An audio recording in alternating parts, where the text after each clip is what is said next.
So hello everyone and welcome back to my channel. In this video, I will tell you how to read and even write files just using Python commands. So let's get started. So I'm going to paste in some code over here, and here I'm creating a list named cities, or you can even name anything, but just remember to modify your code according to it. So then here we're using the with_open function. The with_open function helps us to open a file, to write it, read it, or even modify it. And the file we want to open is cities.txt. And let me show you my file explorer right now. So there's no file as cities.txt right now.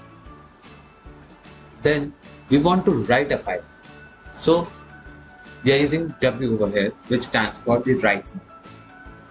And then we are using the as function here to give a variable name that we will use in our program. So in the file explorer or the finder or whatever you use, the name would be cities.txt, but in your program the name of the file would be city_file. Then for city and cities we are using a for loop here just to print it one by one in different lines. Then we are going to print city, and we again have to define which file. So we are using the file equal to function and writing city_file. So I will just run it once. So it's nothing over here, and that means it went well, as we didn't expect any output, but it did not give any error. So, and when I go to my file explorer, you can see over here a new file is created just using Python. Moving back to our code, now I will tell you how to read the file that we just created. So I've pasted in some other code also here, and as the file already exists now, we can just comment the code out.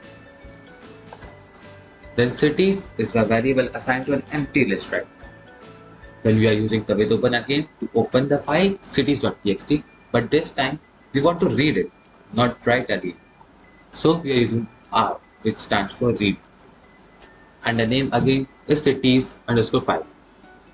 Then for city in cities_file, so we are iterating over the contents of the list or contents of the file, we can say right now, and we are appending it to the cities list using the .append function. So right now I have written .strip \n. So \n stands for a new line. So if we just remove this thing for now and print it like that,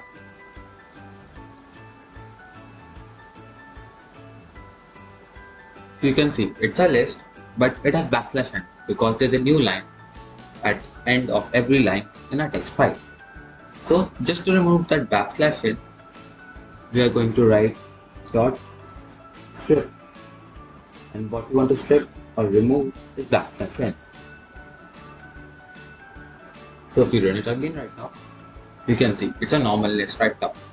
So we can use this list now in our program anytime.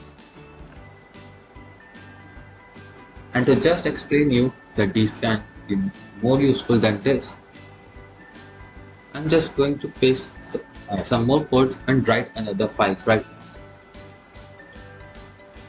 So we can comment the above code right now because we don't want to read it again. And this time I have just used Imelda as a variable and some song name artist and here in a very complex tuple. So you can see there's a tuple inside another tuple, and there are several tuples with one or two contents. So I just want to show you that we can also write very complex tuples into our file. Now I'm just going to run it and then open my file explorer. You can see Imelda3.txt, and we can open like we did with the other files. So it has just copy pasted it. And the main use of this can be, for example, we have a tuple written somewhere in our file and we want to use it. So I just want to show you that. And now to read the file and use the tuple in our program, I'm just going to paste some code. So now we can just comment out the writing code as the file now already exists. And then with_open, we are using it again. And this time we want to open Imelda3.txt in the mode read. and then we are opening it as Imelda_file.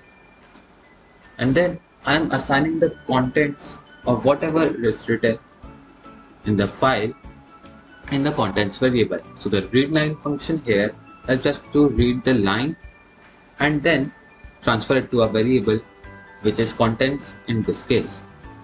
Then we want to use it as a tuple, not just plain text. So we are using the eval function to evaluate the contents. Then we are going to print the Imelda. And then just to show that unpacking can be done in the same way as we could do with normal tuples, I have unpacked the Imelda right here and printed it. So I'm just going to run it. So you can see right now, we have used it as a tuple, so it's not just a piece of string. And then I have unpacked it and then printed it again here.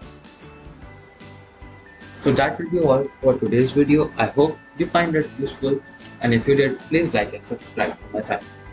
And I will see you in the next video.